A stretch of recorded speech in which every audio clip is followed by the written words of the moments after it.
अस्सलामुअलैकुम नाजरीन, मैं हूं आपकी अपनी ज़रीना खातून सोफ्लार में। आज हम आपके लिए लेकर आए हैं, आजकल माशाल्लाह बहुत सस्ते में बहुत प्यारे प्यारे फ़ालसे आए हुए हैं। आप इनकी बहुत सारी रेसिपी बना सकते हैं। हम लेकर आए हैं फ़ालसा, मज़ेदार फ़ालसा लिंका बनाने की आसान सी टेस्टी रेसिपी। मज़ेदार सी हमारा फ़ालसा लिंका बनाने की रेसिपी अच्छी लगे कमेंट बॉक्स में ज़रूर बताइएगा। चलें अब हम रेसिपी की तरफ आते हैं।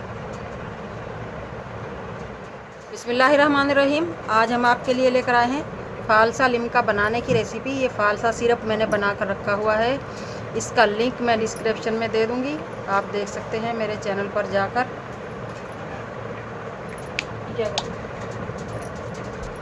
सबसे पहले हम फ़ालसा सिरप डाल लेंगे गिलास में। बिस्मिल्लाहिर्रहमानिर्रहीम, बिस्मिल्लाहिर्रहमानिर्रहीम। अब हम डाल लेंगे बहुत ही मज़ेदार, खूबसूरत और ठंडक का एहसास करने के लिए मज़ेदार सी हमारी ये बर्फ़ क्यूब्स।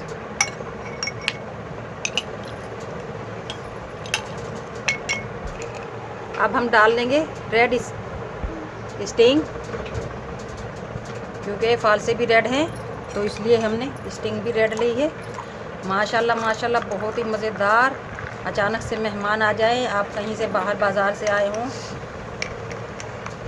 टेस्टी करने के लिए बहुत मज़ेदार कलरफुल हमारा ये फ़ालसा लिंक रेडी है। रेसिपी माशाल्लाह बहुत आसान, पीने में बहुत मज़ेदार। 2-3 कतरे हम लीमू के डाल देंगे, ये ऑप्शनल है। आज की हमारी मज़ेदार सी रेसिपी अच्छी लगे फ़ालसा लिंक बनाने की कमेंट बॉक्स में ज़रूर बताइएगा। मिलते हैं अगली वीडियो के साथ। अल्लाह हाफिज़।